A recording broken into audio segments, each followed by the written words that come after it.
അങ്ങനെ 2-ാം സ്കന്ധത്തിലേക്ക് കടക്കുന്നു. അവിടെ ശ്രീശുക ബ്രഹ്മർഷി പറയുന്നു, അങ്ങയുടെ ഈ പ്രശ്നത്തിനുള്ള ഉത്തരം എൻ്റെ പിതാവിൽ നിന്നും എനിക്ക് കിട്ടിയ ഭാഗവതത്തിലുണ്ട്. അപ്പോൾ പറഞ്ഞു, ഭാഗവതം കൊണ്ട് അങ്ങ് ഈ ചോദ്യത്തിന് ഉത്തരം തരാൻ സാധിക്കും. ശ്രീശുക ബ്രഹ്മർഷി ഇത് പറഞ്ഞ പരീക്ഷത്തിന് വളരെ ഇഷ്ടമായി. കാരണം ഭാഗവതം എന്ന് പറയുന്നത് കേട്ട് കാണും, പരീക്ഷത്തും കേട്ട് കാണും, പക്ഷെ എന്താണെന്നൊന്നും അറിയില്ല. അപ്പം ഈ ശ്രീശുക ബ്രഹ്മർഷി ഈ ഭാഗവതം മുഴുവൻ പറഞ്ഞു തരുന്നത് വരെ തൻ്റെ കൂടെ ഉണ്ടാകുമല്ലോ, ഇദ്ദേഹത്തിൻ്റെ നിരന്തരമായൊരു സത്സംഗം കിട്ടാനുള്ള ഒരു ഭാഗ്യം എനിക്ക് കിട്ടുമല്ലോ എന്നുള്ളൊരു സന്തോഷം കൊണ്ട് ആ ശ്രീശുക ബ്രഹ്മർഷിയെ നമസ്കരിക്കുകയാണ് പരീക്ഷത്ത് മഹാരാജാവ്. പിന്നീട് ശ്രീശുക ബ്രഹ്മർഷി ഭഗവാനെയൊക്കെ സ്തുതിച്ചുകൊണ്ട്, ഞാൻ കുറച്ചൊരു മുന്നോട്ട് പോവുകയാണ്, നമ്മുടെ സമയത്തിൻ്റെ ഒരു കുറവ് കാരണം നമുക്ക് എലാബറേറ്റ് ചെയ്ത് പറയാൻ ഹോൾ നമ്മുടെ സെഷൻ അനുവദിക്കല്ലേ. അപ്പം അതുകൊണ്ട് ഇവിടെ പരീക്ഷത്ത് മഹാരാജാവ് ചോദിച്ചു, എന്താണ് ഈ ഭാഗവതം? അപ്പം ഭാഗവതത്തെ ആദ്യം തന്നെ ഭഗവാനെയൊക്കെ സ്തുതിച്ചുകൊണ്ട്, ഗുരുക്കന്മാരെയൊക്കെ സ്തുതിച്ചുകൊണ്ട് പറഞ്ഞു, ഈ ഭാഗവതം എന്ന് പറയുന്നത് ഭഗവാനിൽ നിന്നും പ്രകടമായ ഒരു മഹത്തായ ജ്ഞാനമാണ്, വിജ്ഞാനമാണ്. അപ്പം എങ്ങനെ ആർക്ക് കിട്ടി എന്നൊക്കെ ചോദിക്കുമ്പോഴാണ് നാരദ ബ്രഹ്മ സംവാദത്തിലേക്ക് പോകുന്നത്. അപ്പം നാരദ മഹർഷി ഒരിക്കൽ ബ്രഹ്മാവിനോട് ചോദിക്കുകയാണ്, ബ്രഹ്മാവ് നാരദരുടെ പിതാവാണ് എന്നതാണ് സങ്കല്പം. ചോദിച്ചു, അച്ഛൻ എവിടുന്നാണ് വന്നത് എന്ന്. ഇന്നിപ്പോൾ അച്ഛനോടൊക്കെ ചോദിച്ചു കഴിഞ്ഞാൽ എന്താ ഉത്തരം കിട്ടുക? അച്ഛൻ എവിടുന്നാണ് വന്നത് എന്ന് ചോദിച്ചു കഴിഞ്ഞാൽ നിനക്കെന്താ വട്ടുണ്ടോ എന്ന്. കാരണം നമുക്കറിയാം, നമുക്കൊരു അച്ഛനും അമ്മയുള്ള പോലെ അച്ഛനും ഒരു അച്ഛനമ്മമാർ. പക്ഷെ ബ്രഹ്മാവിൻ്റെ കാര്യത്തിൽ ബ്രഹ്മാവ് എവിടുന്നാണ് വന്നത്, ബ്രഹ്മാവിൻ്റെ അച്ഛൻ ആരാന്നുള്ളൊരു പിടിയില്ല. അപ്പം അതുകൊണ്ട് പഴയ കാലത്തൊക്കെ അങ്ങനെയല്ലേ, അച്ഛന്മാരാരാന്നുള്ളൊരു പിടി ഉണ്ടാവാത്തൊരു കാലം ഉണ്ടായിരുന്നു. കാരണം അന്നിങ്ങനെ പല വീടുകളിലേക്കും ഈ പഴയ കാലഘട്ടത്തിലുണ്ടല്ലോ ഒരു സംബന്ധം ഒക്കെ പറഞ്ഞ പരിപാടികളുണ്ടായിരുന്നു ആളുകൾക്ക്, ഇല്ലേ? അന്ന് പിന്നെ അച്ഛൻ ആരാന്നുള്ളത് ആളുകൾക്ക് പലരും അറിയില്ല, ആരാ അച്ഛൻ എന്നുള്ളത്. അന്നത്തെ ഒരു കാലഘട്ടം, പഴയൊരു കാലഘട്ടം എന്ന് പറഞ്ഞ പോലെ ഇവിടെ അച്ഛൻ ആരാന്നൊരു ചോദ്യം. ഇത് കേട്ടപ്പോൾ ബ്രഹ്മാവ് അന്വേഷിക്കുക, ഞാനിപ്പോൾ എവിടുന്നാ വന്നത് എന്ന്. ഞാനെവിടുന്നാ വന്നത്? അങ്ങനെ ബ്രഹ്മാവ് നോക്കുമ്പോൾ താമരയുടെ മുകളിലായിരിക്കുന്നത്. പിന്നെ താമരയുടെ ഉള്ളിലൂടെ ഇറങ്ങി തണ്ടിലൂടെ ഇറങ്ങി എന്നാണ് ആരോ തമാശയിട്ട് പറയും. താമരത്തണ്ടിലൂടെ ബ്രഹ്മാവ് ഇറങ്ങിയതുകൊണ്ടാണ് താമര വളയത്തിന് 4 ഓട്ടയുള്ളത് അത്രേ. ഈ പാലക്കാടൊക്കെ പോയ താമര വളയത്തിൻ്റെ കൊണ്ടാട്ടം കിട്ടും നിങ്ങൾക്ക്. അപ്പം അതിൽ നോക്കുമ്പോൾ 4 ചെറിയ ചെറിയ ഓട്ടകൾ കാണാം. അത് ബ്രഹ്മാവിൻ്റെ 4 തല ഇറങ്ങിപ്പോയതാണ് അത്രേ. ഏതായാലും അന്വേഷിച്ച് കുറെ ചെന്നപ്പോൾ അവിടുന്ന് ഒരു ശബ്ദം, ദ്യോ അക്ഷരം ഗിരം എന്നാണ്. 2 അക്ഷരങ്ങൾ കേട്ടു. എന്താണത്? 19-21. അപ്പം ഇവിടെ ഉണ്ടോ മാത്സ് ടീച്ചർ എന്ന്. ബ്രഹ്മാവ് ഒരുവിധം മാത്സ് പഠിക്കാതെ മുങ്ങിയ ആളാന്ന് തോന്നും. അവിടെ നോക്കുമ്പം ആ 19-21 എന്നുള്ള ശബ്ദത്തിനെ ഭാഷയിലേക്ക് നോക്കിക്കഴിഞ്ഞാൽ, അക്ഷരങ്ങളിലേക്ക് നോക്കിക്കഴിഞ്ഞാൽ തപ തപ, 19 ത എന്ന അക്ഷരത്തിൻ്റെയും 21 പ, അപ്പം 2 കൂടി ചേർത്താൽ തപ തപ തപ എന്ന് പറഞ്ഞാൽ ഈ ഒരു സത്യം മനസ്സിലാക്കണമെങ്കിൽ ഇനിയും എന്ത് വേണം? തപസ് വേണം. തപസ്സുള്ള മനസ്സുകൾക്ക് ഈ പറയുന്ന കാര്യം പിടികിട്ടുള്ളൂ എന്ന്. അപ്പം തപസ്സെന്ന് പറഞ്ഞാൽ എന്താണ്? തപസ്സെന്ന് പറഞ്ഞാൽ 3 കാര്യങ്ങളാണ് ഈ തപസ്സെന്ന് പറയുന്നത്.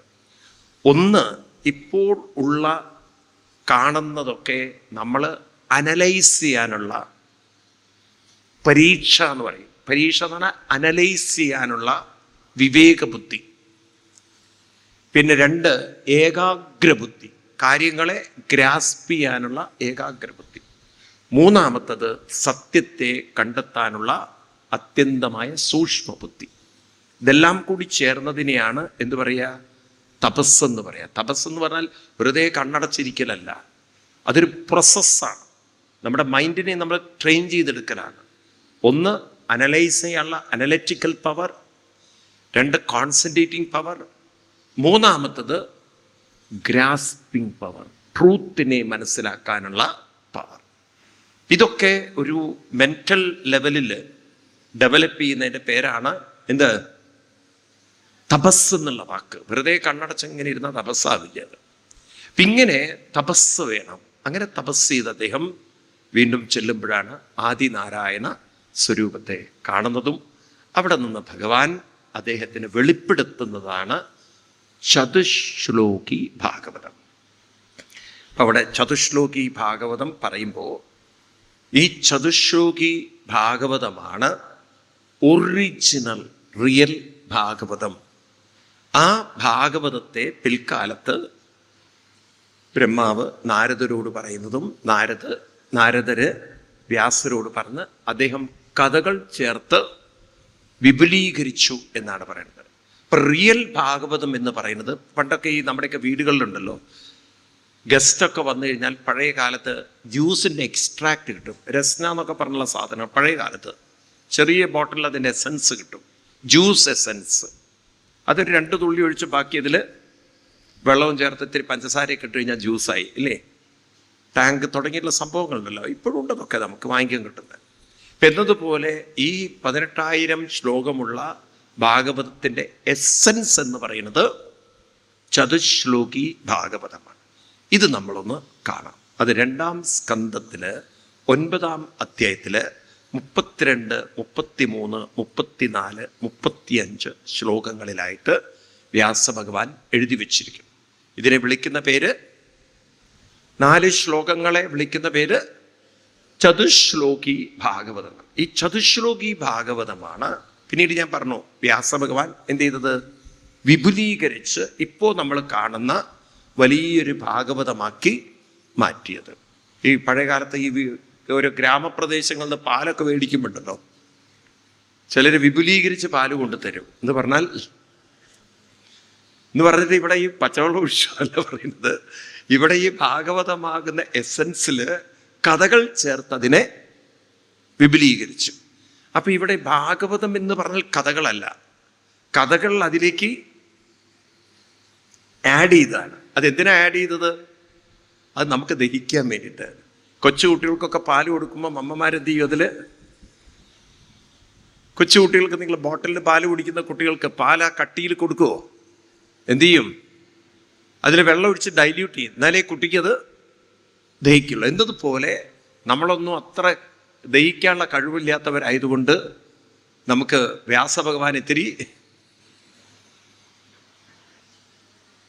കഥകളൊക്കെ ചേർത്ത് ആറ്റിക്കുറുക്കി നല്ല മധുരമൊക്കെ ഇട്ട് തന്നിരിക്കുകയാണ്. അപ്പം നമുക്ക് ഈ കഥകൾ കേട്ട് നമ്മൾ കിടന്നുറങ്ങരുത്. ഈ കഥകളിൽ നിന്ന് ഏത് പിടിക്കണം? ഈ കഥകളൊക്കെ കേൾക്കുന്നത് എന്തിനു വേണ്ടിയിട്ടാണ്? ആ ചതുശ്ലോകി ഭാഗവതത്തിൽ പറഞ്ഞിരിക്കുന്ന കാര്യം ഗ്രഹിക്കാൻ വേണ്ടിയിട്ടാണ് ഏത് കേൾക്കേണ്ടത്? ഈ കഥകൾ കേൾക്കേണ്ടത്. അപ്പം അതുകൊണ്ട് ചതുശ്ലോകി ഭാഗവതം ശരിക്കും നമ്മൾ മനസ്സിലാക്കണം, ഉൾക്കൊള്ളണം. എന്നാലേ ഹോൾ ഭാഗവതം എന്താണ് പറയുന്നതെന്ന് നമുക്ക് മനസ്സിലാവണം. അപ്പം അതിലേക്ക് നോക്കാം. 2-9 കിട്ടിയോ? 32 ഒന്ന് ചൊല്ലാലോ, എല്ലാവർക്കും ചൊല്ലാലോ. അഹമേവാസമേവാഗ്രേ നാന്യദ്യ സദസത്പരം പശ്ചാദഹം യദേതശ്ച യോ വശിഷ്യേതസോസ്മ്യഹം ഹൃദേർത്തം യത് പ്രദീയേത ന പ്രദീയേത ചാത്മനി തദ്വിദ്യാദാത്മനോ മായാം യഥാ ഭാസോ യഥാ തമാം യഥാ മഹാന്തി ഭൂതാനി ഭൂതേഷുച്ഛാവദേശനോ പ്രവിഷ്ടാന്യപ്രവിഷ്ടാനി തഥാ തേഷു ന തേഷ്വഹം ഏതാവദേവ ജിജ്ഞാസ്യം തത്വജിജ്ഞാസുനാത്മനാ അന്വയ വ്യതിരേകാഭ്യാം യസ്യാൽ സർവത്ര സർവഥാ.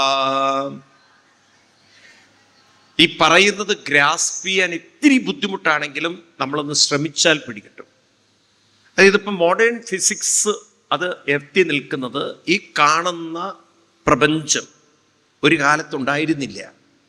സൂര്യനും ചന്ദ്രനും ഭൂമിയൊന്നും ഉണ്ടായിരുന്നില്ല. ഇതെല്ലാം രൂപപ്പെടുന്നതിന് മുമ്പ് ഇവിടെ കണ്ണുകൊണ്ട് പോലും കാണാൻ പറ്റാത്ത ഊർജ ശക്തി മാത്രമേ ഉണ്ടായിരുന്നു.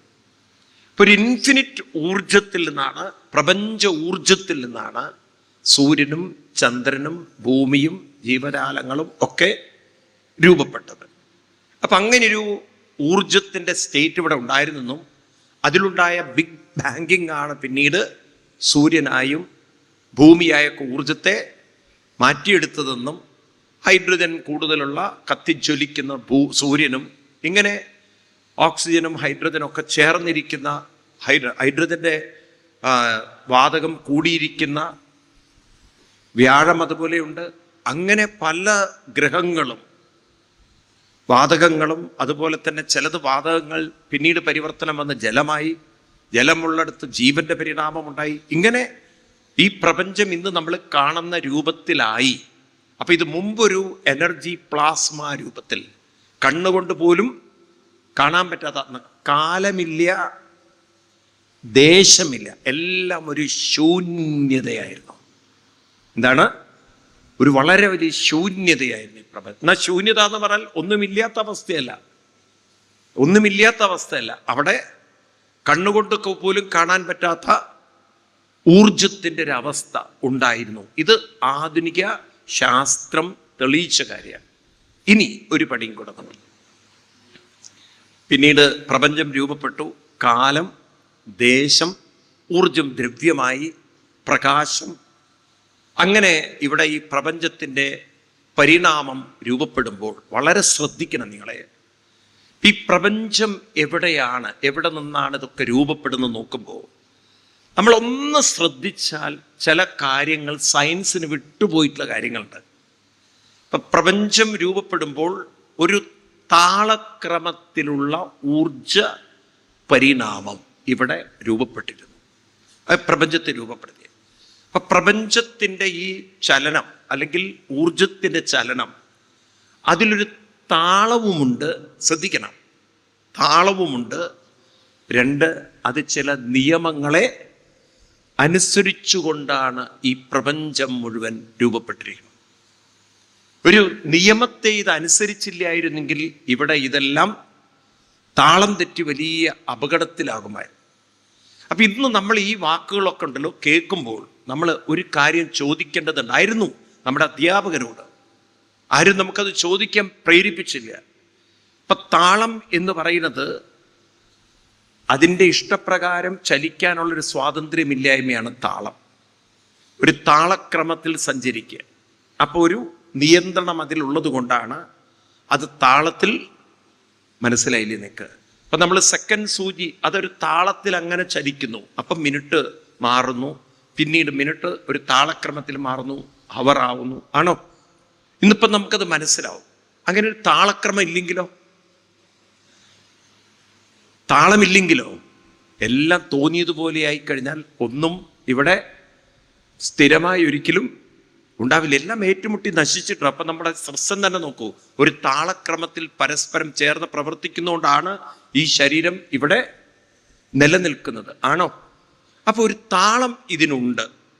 നമ്മുടെ പൾസ് നോക്കിയാൽ, ഹാർട്ട് നോക്കിയാൽ, അപ്പം നമ്മളിലും താളമുണ്ട്, പ്രപഞ്ചത്തിനും ഒരു താളമുണ്ട്. അതുകൊണ്ട് ശാസ്ത്രം കണ്ടുപിടിച്ചു, ഒരു അണുവിലുള്ള ചലനം തന്നെയാണ് ഈ പ്രപഞ്ചത്തിലെ മുഴുവൻ ചലനം. ഇതിനെ മൈക്രോകോസം, മാക്രോകോസം എന്നൊക്കെ അവർ പറയും. അപ്പൊ ഒരു മൈക്രോ സിസ്റ്റത്തിലുള്ള ചലനം തന്നെയാണ് ഈ ഹോൾ പ്രപഞ്ചത്തിലുള്ളത്. ഒരിക്കലും പ്രപഞ്ചത്തിന് ഒരു അണുവിൽ നിന്ന് മാറി നിൽക്കാൻ സാധ്യമല്ല. അത്രയും നമുക്ക് മനസ്സിലായി. പിന്നെ ചില നിയമങ്ങൾ ഇതനുസരിക്കുന്നു. അപ്പൊ പ്രപഞ്ചത്തിന് വികാസവുമുണ്ട്.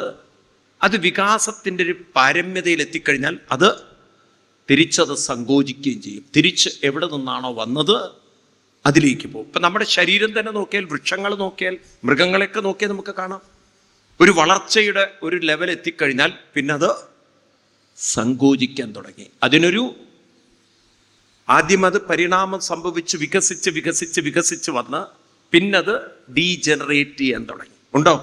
അത് സങ്കോചിച്ച് സങ്കോചിച്ച് അവസാനം എവിടെ നിന്നാണോ വന്നത് അതിലേക്ക് തിരിച്ചു പോന്നു. അത് പ്രപഞ്ചത്തിന് മുഴുവനുണ്ട്.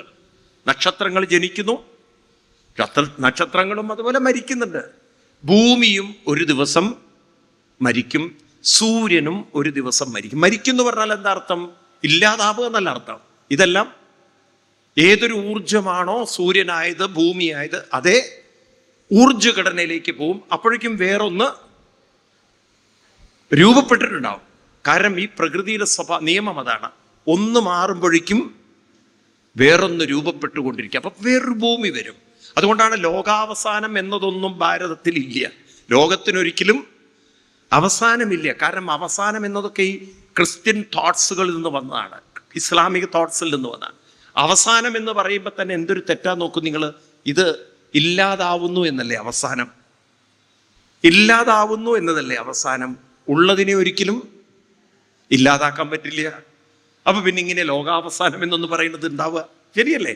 ഉള്ളതിനെ യു കാൺ ക്രിയേറ്റ് എനർജി, യു കാൺ ഡിസ്ട്രോയ് എനർജി. ഊർജത്തെ ഉണ്ടാക്കാനും സാധ്യമല്ല, ഇല്ലാതാക്കാനും. പിന്നെ ഇങ്ങനെ ഈ പ്രപഞ്ചം ഇല്ലാതെയാവുക. അപ്പൊ ആ അടിസ്ഥാനമായി തോട്ട്സ് തെറ്റാണ്. അതുകൊണ്ടാണ് ഭാരത ഋഷിവര്യന്മാർ പറഞ്ഞത് ഇതെല്ലാം പുനരാവർത്തി. നോക്കൂ, നമ്മൾ കൃഷ്ണനെ ബഹുമാനിക്കുന്നത് കൊണ്ടാണ്. എനിക്ക് ഭഗവാൻ ശ്രീകൃഷ്ണനോടൊക്കെ വലിയൊരു ബഹുമാനം തോന്നിയിട്ടുള്ളത് ആധുനിക ഫിസിക്സിന് പോലും ചോദ്യം ചെയ്യാൻ പറ്റാത്ത വിധത്തിൽ ശ്ലോകങ്ങൾ അന്ന് പറഞ്ഞു വെച്ചിരിക്കുകയാണ്. നമുക്ക് തത്വങ്ങൾ പറഞ്ഞിരിക്കാൻ. നിങ്ങൾ 8-ാം അധ്യായത്തിലെ 16-ാം ശ്ലോകം എടുത്തു. നമ്മൾ റെസ്പെക്ട് ചെയ്യും. അത്ര കൃഷ്ണനോട് ബഹുമാനം വരും നമുക്ക്. കാരണം ഇന്നത്തെ മോഡേൺ ഫിസിക്സ് എത്തി നിൽക്കുന്ന പോയിന്റ് 5000 വർഷം മുമ്പ് കൃഷ്ണൻ പറഞ്ഞിരിക്കുകയാണ്. അനവധി ശ്ലോകങ്ങൾ, ഒന്നും രണ്ടുമല്ല, അനവധി ശ്ലോകങ്ങൾ. നിങ്ങൾ ഗീത അല്പം ഒരു സയൻസിൻ്റെ ഇൻട്രസ്റ്റോടുകൂടി പഠിക്കുകയാണെങ്കിലോ, പ്രത്യേകിച്ച് നമ്മൾ കുട്ടികളോട് പറയണം അത് സയൻസിൻ്റെ ഇൻട്രസ്റ്റിൽ പഠിക്കാൻ. അതാണ് ഇന്ന് ഒരുപാട് കുട്ടികൾ വരുന്നുണ്ട്. ഇപ്പം നിങ്ങളൊക്കെ ഇവിടെ ഭാഗവതം കേട്ടിട്ട് നിങ്ങളുടെ കുട്ടികളോടൊക്കെ സംസാരിക്കുമ്പോൾ ഇത്തരം ശ്ലോകങ്ങളൊക്കെ കുട്ടികളുടെ ശ്രദ്ധയിൽപ്പെടുത്തണം. ഇതൊക്കെയാണ് അവരുടെ ജീവിതത്തിൽ അവരുടെ സാധ്യതകളെക്കുറിച്ച് അവർ മനസ്സിലാക്കുക. അപ്പം അവിടെ പറയുന്നത് ആ ബ്രഹ്മഭുവനാലോക കാണുന്നുണ്ടോ? 8-ാം അധ്യായത്തിൽ 16-ാം ശ്ലോകം കണ്ടു നിങ്ങൾ? ആ ബ്രഹ്മഭുവനാലോക. എന്തൊരു കഷ്ടമാണത്! കണ്ടില്ലേ? ആരും കേട്ടിട്ടില്ലേ? ഒന്ന് വായിക്കുവൊക്കെ. ആ ബ്രഹ്മഭുവനാലോക പുനരാവർത്തി അർജുന. ആവർത്തി അർജുന. ആ ബ്രഹ്മഭുവനാലോകം. നോക്കൂ, നിങ്ങൾ പറയുന്ന വാക്ക്. ഈ പ്രപഞ്ചം എത്രയുണ്ടോ ബ്രഹ്മഭുവനാലോക എല്ലാം. ഭുവനാലോക എന്നൊക്കെ പറഞ്ഞു കഴിഞ്ഞാൽ ഭഗവാൻ അതിൻ്റെ വിശ്വവ്യാപ്തി എടുത്തുകൊണ്ട് പറയുകയാണ് പുനരാവർത്തി അർജുന. ഇതെന്ത് ചെയ്യും? ഇതൊരിക്കലും ഇല്ലാതാവുകയില്ല, അവസാനമില്ല. ഇത് വീണ്ടും ഒന്ന് വേറൊന്നായി പരിവർത്തനം വന്നുകൊണ്ടിരിക്കും. അപ്പൊ ഇനി ശ്രദ്ധിക്കുക. അപ്പൊ ഈ പ്രപഞ്ചം എന്ന് പറഞ്ഞാൽ 2 കാര്യങ്ങൾ വിട്ടുപോരുത്. ഒന്ന് കാലം. കാലം എന്ന് പറയുന്നത് ചലനമാണ്, താളാത്മകമായ ചലനം. 2 ദേശം. ദേശം എന്ന് പറഞ്ഞാൽ അത് ഒക്യുപ്പൈ ചെയ്തിരിക്കുന്ന ഒരു സ്പേസ്, ഒരു സ്ഥലം. ആ സ്ഥലം എവിടെയാണ് അപ്പം നമ്മളൊക്കെ നിൽക്കുന്നത്? നമ്മുടെ ശരീരം ഈ സ്പേസ് ഒക്യുപ്പൈ ചെയ്തിരിക്കുകയാണ്. അതൊരു കാലം വരെ വളർന്ന് അത് വീണ്ടും തിരിച്ചുപോയി ഏതൊരു ഊർജത്തിൽ നിന്ന് വന്നോ ആ ഊർജത്തിലേക്ക് അത് തിരിച്ചു പോകുന്നൊരു പരിണാമം ഇവിടെ സംഭവിക്കുന്നെങ്കിൽ ഒരു നിയമത്തെ ഇവിടെയുള്ള രൂപങ്ങളെല്ലാം അനുസരിക്കുന്നെങ്കിൽ ഒരു ചോദ്യം നമുക്ക് ഉത്തരം കിട്ടേണ്ടത്, ഇവിടെ പ്രപഞ്ച ഊർജത്തിന് ഒരു താളക്രമവും അതുപോലെ തന്നെ അതിന് ചില നിയമങ്ങളും അല്ലെങ്കിൽ നിയന്ത്രണങ്ങളും എവിടെ നിന്ന് കിട്ടി? എവിടെ നിന്നാണ് ഇതിന് കിട്ടിയത്? ഇതിനൊരു ഉത്തരം തരാൻ ഇന്നത്തെ കാലത്ത് പോലും വ്യക്തമായൊരു ഉത്തരം തരാൻ ആധുനിക ശാസ്ത്രത്തിന് സാധിച്ചിട്ടില്ല. കാരണം ഊർജം സ്വയം നിയമങ്ങൾ ഉണ്ടാക്കുന്നതും ഊർജം സ്വയം താളം ക്രമീകരിക്കുമെന്നത് ഒരിക്കലും ഉൾക്കൊള്ളാൻ ശാസ്ത്രലോകത്തിന് സാധിച്ചില്ല. എന്തുകൊണ്ട് ഉൾക്കൊള്ളാൻ സാധ്യമല്ല? കാരണം ഊർജം ഒരു നിയമത്തെ അനുസരിക്കുന്നെങ്കിൽ അതിൻ്റെ മുകളിലുള്ളൊരു ഫോഴ്സാണ് അത് അനുസരിക്കുന്നത്. അത് അതതായിട്ടുണ്ടാക്കുന്നൊരു നിയമമല്ലത്. കാരണം അത് അനുസരിക്കുകയാണ്.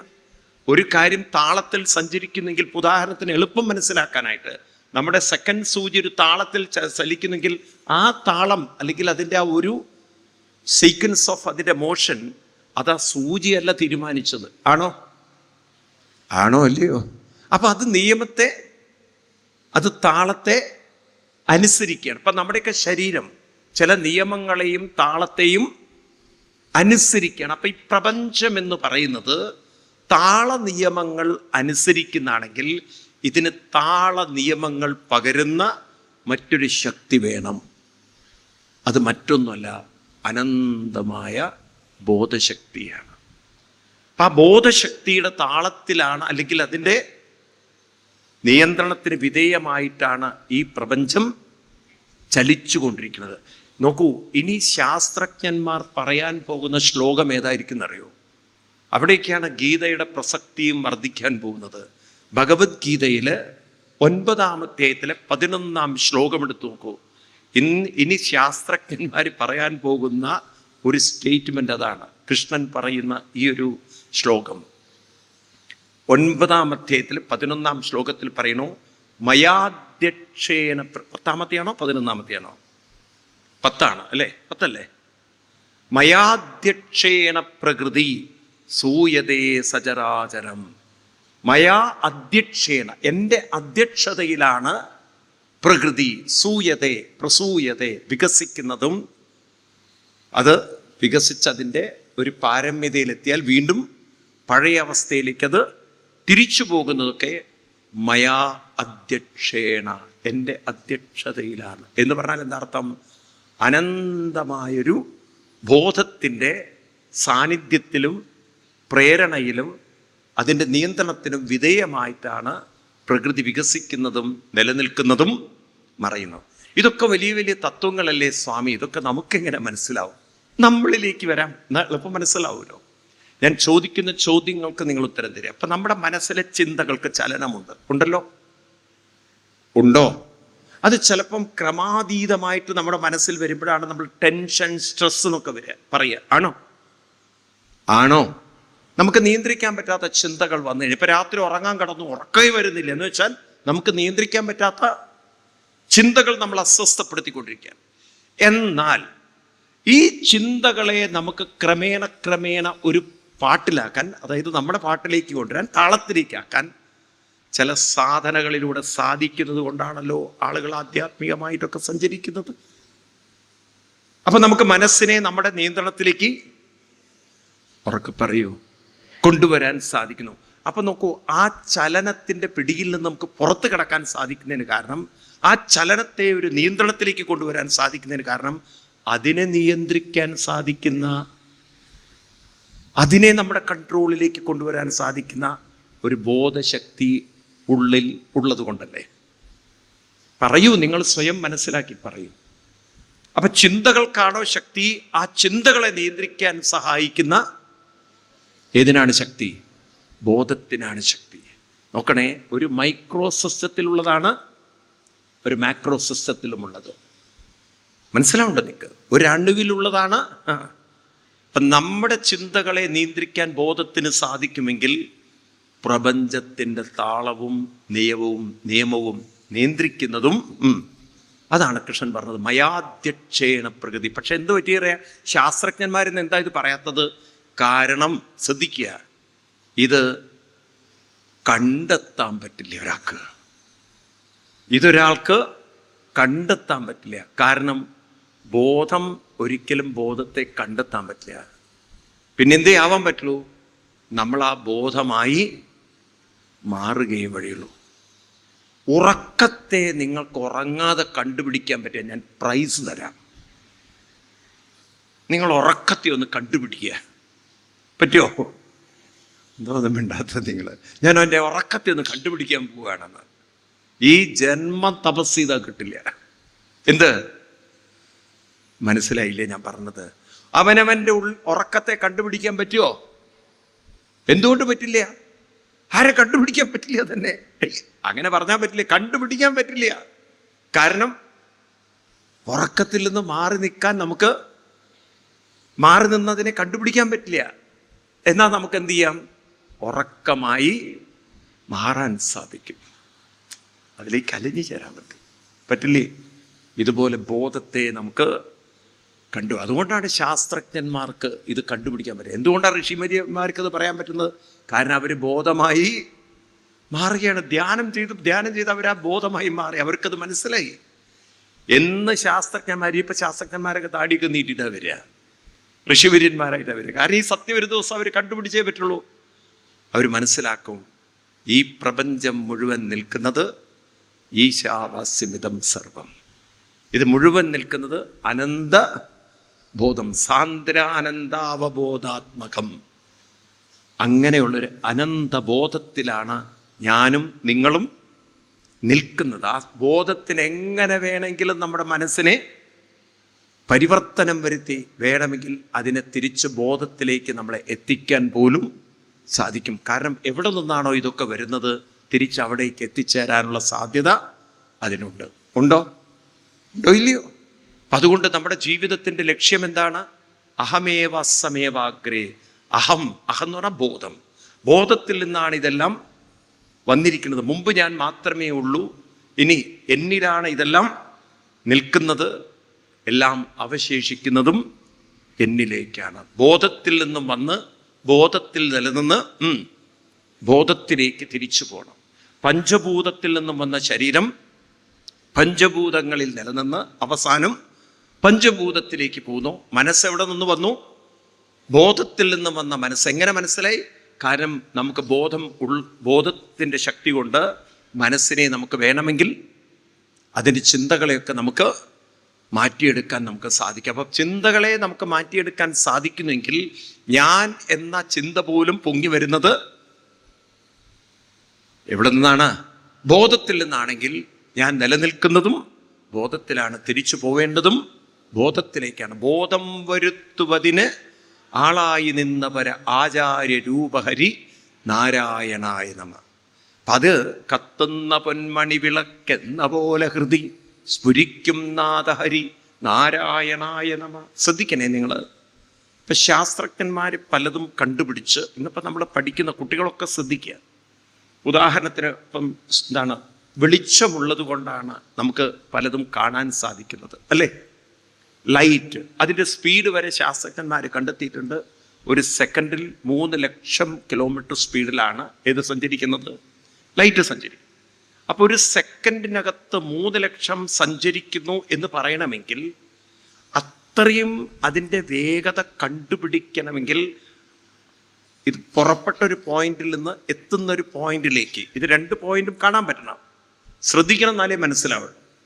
പുറപ്പെട്ട ഒരു പോയിന്റും എത്തുന്നൊരു പോയിന്റും, ഇത് രണ്ടും ഒരേ സമയത്ത് നമുക്ക് ഒബ്സർവ് ചെയ്യാൻ പറ്റിയാലേ നമുക്ക് ആ സ്പീഡ് കണ്ടുപിടിക്കാൻ പറ്റുള്ളൂ. മനസ്സിലാവുണ്ടോ എന്നറിയില്ല എനിക്ക്, അല്ലേ? പുറപ്പെട്ടൊരു പോയിന്റും എത്തുന്നൊരു പോയിന്റും നമുക്ക് ഒബ്സർവ് ചെയ്യാൻ പറ്റിയാലേ അതിൻ്റെ വേഗത നമുക്ക് കണ്ടുപിടിക്കാൻ പറ്റും. അപ്പം ഈ 2 പോയിന്റിലും ഒരേ സമയം എത്താനുള്ള കഴിവ്, ഒബ്സർവ് ചെയ്യാനുള്ള കഴിവ് ഏതിനുണ്ട്? ഇത് രണ്ടും നമ്മുടെ ബോധമണ്ഡലത്തിൽ വരണ്ടേ? മനസ്സിലായില്ലേ നിങ്ങൾക്ക്? അപ്പൊ വെളിച്ചത്തേക്കാൾ വേഗത ഏതിനാണ്? കൂടെ വന്നില്ലേ നിങ്ങൾ? വെളിച്ചത്തേക്കാൾ വേഗത, വെളിച്ചത്തിനും അപ്പുറത്തൊരു പോയിന്റിലേക്ക് എത്താൻ ഏതിന് പറ്റുന്നുണ്ട്?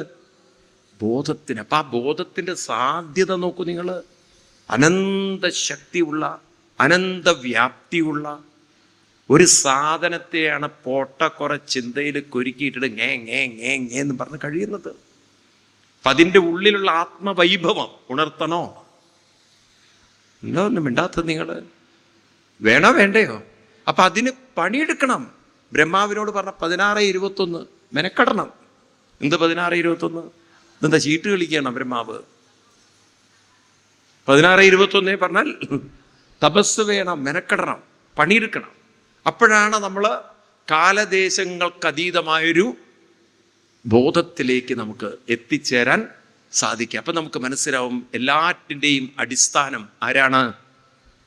നമ്മുടെ ജീവിതം എങ്ങനെ വേണമെങ്കിലും മാറ്റിമറിക്കാൻ നമുക്ക് സാധിക്കും. നമ്മൾ സത്യം പറഞ്ഞാൽ സ്വതന്ത്രരാണ്. ആരും ജീവിതത്തിൽ ദുഃഖികളായിട്ടിരിക്കേണ്ടവരല്ല, എല്ലാവരും സ്വതന്ത്രരാണ്. പിന്നെന്താ ദുഃഖികളായത്? അവരെ അലട്ടുന്ന ചില പ്രശ്നങ്ങളിൽ കെട്ടിക്കുരുക്കിയിട്ടിരിക്കുകയാണ്. പക്ഷികൾ, പറക്കാനൊക്കെ കഴിയുന്ന പക്ഷിയെ പിടിച്ചിട്ട് കൂട്ടിലിട്ട പോലെ, അല്ലേ? അതുപോലെയാണ് ഇപ്പം നമ്മളെ കൂട്ടിലിട്ടിരിക്കുകയാണ്. അപ്പം അനുഭവിക്കണം. അപ്പം അതിൽ നിന്ന് പുറത്ത് കടക്കണം എന്നുണ്ടെങ്കിൽ നമ്മൾ മെനക്കെട്ടാൽ നമ്മളെ പുറത്ത് കൊണ്ടുവരാനുള്ള ശക്തി ഏതിനുണ്ട്? ബോധത്തിനുണ്ട്. ക്ലിയർ ആണോ? ഇനി ചോദിക്കുകയാണ്, അപ്പം ഇത്രയും ശക്തിയുള്ള ബോധം എങ്ങനെയാണ് ദുർബലമായി പോയി? അടുത്ത വരിയിൽ പറയുന്നു, അതിന് കാരണം മറ്റൊന്നുമല്ല. എന്താണ്? ഹൃദയർത്ഥം യത് പ്രതീയേത ന പ്രതീയേത ചാത്മനെ തദ്വിദ്യാദാത്മനോമായ യഥാഭാസോ യഥാതമ. സത്യത്തിൽ ഞാനും നിങ്ങളും ഈ ലോകത്തെ കാണുന്നുണ്ടോ ചോദിച്ചു കഴിഞ്ഞാൽ കാണുന്നില്ല. നമ്മളാരും കാണുന്നില്ല. നമ്മൾ കാണുന്നതൊക്കെ നമ്മുടെ ബോധമണ്ഡലത്തിൽ നിഴലിക്കുന്ന നിഴലുകളാണ്, റിഫ്ലക്ഷൻസ് ആണ്, ഇല്ലേ? നമ്മുടെ കണ്ണിൽ പതിയുന്ന ഇമേജ് അത് നമ്മുടെ കോർട്ടെക്സിലെത്തി പല കെമിക്കൽസ് രൂപപ്പെട്ട് ആ ഇമേജുകൾ ഉണ്ടാക്കി നമ്മുടെ മനസ്സിൽ പതിയുന്നു. ഞാൻ നിങ്ങളെയല്ല വാസ്തവത്തിൽ കാണുന്നത്. സത്യത്തിൽ ഞാൻ നിങ്ങളെ കണ്ട ഒരു ഇമേജ് എൻ്റെ ഉള്ളിലുള്ളത്. ആ ഇമേജിലൂടെയാണ്. മനസ്സിലായില്ലേ നിങ്ങൾക്ക്? ഈ പറയുന്നത് മനസ്സിലാക്കാൻ ഇത്തിരി നമ്മുടെ ഉള്ളിലെ ചിന്തകളെങ്ങാനും മറഞ്ഞുപോയി എന്ന് എനിക്കത്. ഇപ്പം ഭാര്യയും ഭർത്താവും ഒക്കെ ആയിട്ട് എത്രയോ കാലം ജീവിച്ചിട്ട് അൽഷൈമേഴ്സ് എന്നൊരു രോഗം വന്നാൽ, മൈൻഡിലെ ആ മെമ്മറി റെക്കോർഡ് പോയി കഴിഞ്ഞാൽ, പിന്നെ ഭാര്യയെ പോലും ഒരാൾ കണ്ണുകൊണ്ട് കാണുന്നു, പക്ഷെ തിരിച്ചറിയുന്നില്ല. അപ്പം നമ്മൾ റിയൽ ഒബ്ജക്റ്റിനെയാണോ കാണുന്നത്, റിഫ്ലക്ഷൻ ആണോ കാണുന്നത്? കൂടെ വന്നില്ല. ഈ മനസ്സിലെ റിഫ്ലക്ഷൻസ് ആണ് നമ്മൾ കാണുന്നത്. ആണോ? റിയൽ വേൾഡിനെ ആരെങ്കിലും കാണുന്നുണ്ടോ? നമുക്ക് റിയൽ വേൾഡ് കാണാനുള്ള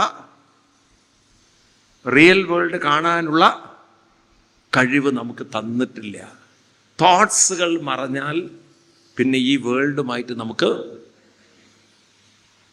പറയൂ ഒരു ബന്ധവുമില്ല. ഇപ്പം നിങ്ങളൊക്കെ അവിടെ ഇരിക്കണോ മിണ്ടണോ എന്നൊക്കെ എൻ്റെ തോട്ട്സ് വലിയ കുഴപ്പമില്ലാത്തതുകൊണ്ട് നിൽക്കുന്നതുകൊണ്ട് കുഴപ്പമില്ല. ഇതെങ്ങാനും മറഞ്ഞാൽ പിന്നെ കുതിരവട്ടം അല്ലെങ്കിൽ തിരുവനന്തപുരത്ത് എവിടെയാ സ്ഥലം, ഊളംപാറയൊക്കെ കൊണ്ടുപോയി അവർക്കെന്ത് ലോകമാണ് നോക്കുക. അവർക്കെന്ത് ലോകമാണുള്ളത്? എല്ലാം മറഞ്ഞു പോയി കിടക്കുന്ന. ഈവൻ നമ്മൾ തന്നെ കാണുന്ന ഓട്ടിസം ബാധിച്ച കുട്ടികളിൽ സം എക്സ്റ്റെൻറ്റ് അല്ലേ, അവരുടെ ലോകം ടോട്ടലി ഡിഫറെൻ്റ് ആണ്. ആണോ അല്ലയോ?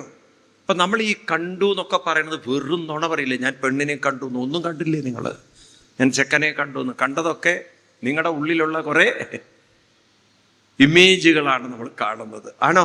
നമ്മൾ ഉണ്ടാക്കി വെച്ചിരിക്കുന്ന ചിത്രങ്ങളാണ് കാണുന്നത്. ശ്രദ്ധിക്കണം. ഇനി ഈ ചിത്രങ്ങൾ എടുക്കാനും ഈ ചിത്രങ്ങൾ അവിടെ ഓർത്തു വയ്ക്കാനും ഈ ചിത്രങ്ങളിലൂടെ കാണാനും നമ്മളെ പ്രാപ്തമാക്കുന്നത് ബോധമാണ്. അപ്പം അതിൻ്റെ ഒരു കഴിവ് നഷ്ടപ്പെടുത്തി എന്ന് വെച്ചാൽ മറന്ന് ചില ഇമേജുകളിൽ കുടുങ്ങുന്നതിൻ്റെ പേരാണ് മായ. ഏതാവത് മായ. അവരി നോക്കൂ. ഹൃദയർത്ഥം പ്രതീയേത ന പ്രതീയേത ചാത്മനി തദ്വിദ്യാത് ആത്മനോമായ.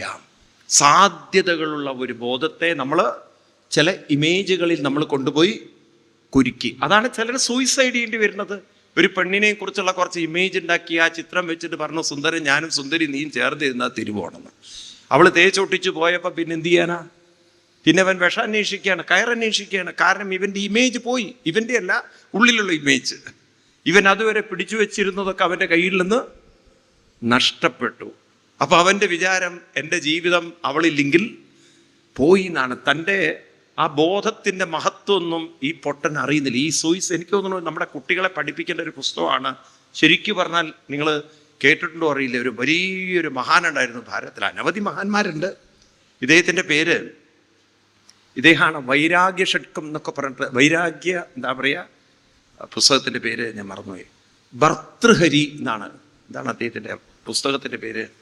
ഭർതൃഹരി എന്നൊരു മഹാനുണ്ടായിരുന്നു. രാജ്യത്തിലെ നമ്മുടെ ഒരു രാജാവായിരുന്നു ഭർതൃഹരി. കേട്ടിട്ടുണ്ടോ ആരെങ്കിലും ഭർതൃഹരിയെ കുറിച്ച്? അദ്ദേഹത്തിൻ്റെ പുസ്തകത്തിൻ്റെ പേര് വൈരാഗ്യ ഷഡ്ക എന്താണ്, ഒരു പുസ്തകമുണ്ട്.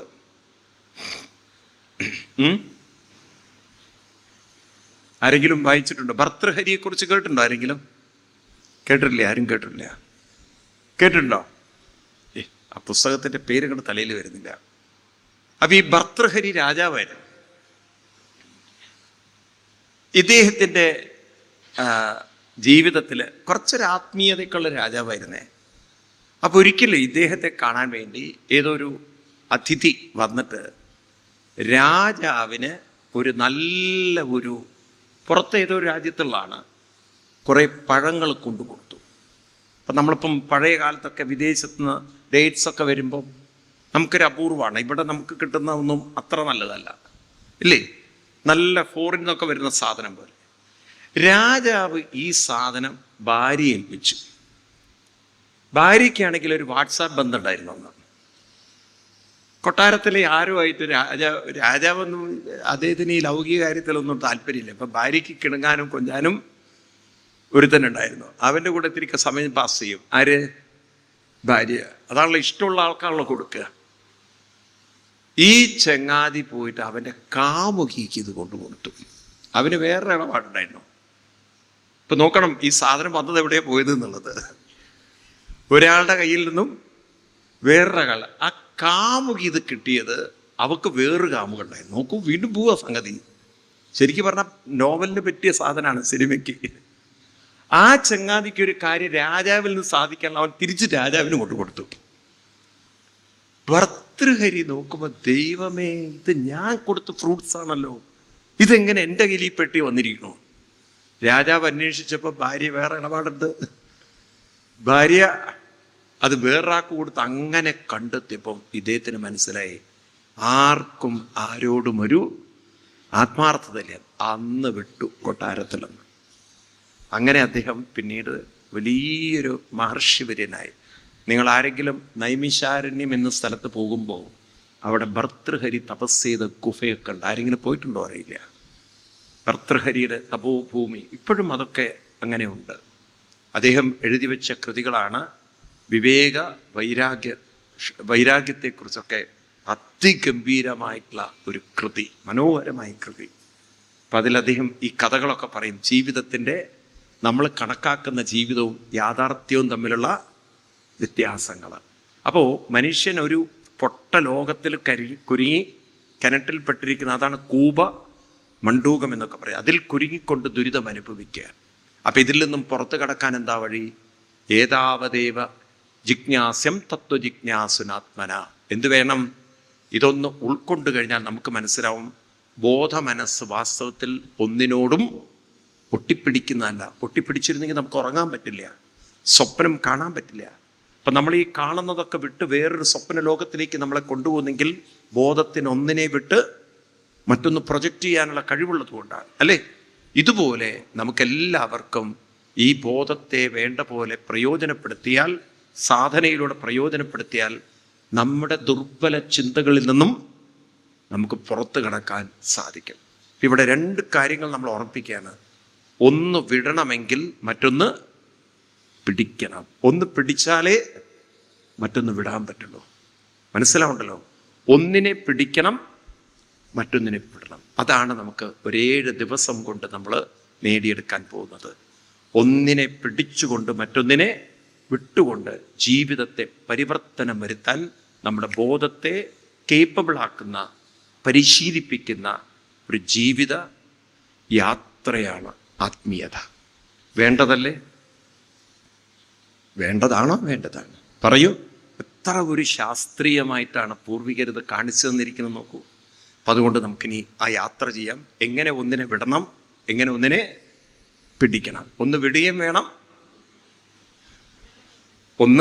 ഒന്ന് നേതി, 2 ഇതി. ഒന്നിനെ ത്യാഗം ചെയ്യണം, ഒന്നിനെ യോഗം ചെയ്യണം. ഒന്നിനോട് യോഗം ചെയ്യുമ്പോൾ ഇത്രയുള്ളൂ. പഴം കഴിക്കില്ല, ഇനിയിപ്പോൾ കഴിക്കും നിങ്ങൾ ഓരോന്ന് കഴിയും. മുരിങ്ങയുടെ കോലൊക്കെ എടുത്തു കഴിഞ്ഞാൽ എന്ത് ചെയ്യണം?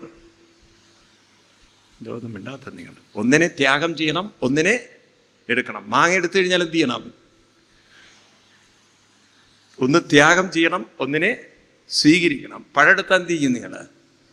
ത്യാഗം ചെയ്യണം, സ്വീകരണം. തേന തെക്തേന ഭുഞ്ചീത മാകൃത കസ്യ സിദ്ധനം. ഈശാവാസ്യോപനിഷത്ത്. ഓം ശാന്തി ശാന്തി ശാന്തി. സർവത്ര ഗോവിന്ദനാമ സങ്കീർത്തനം.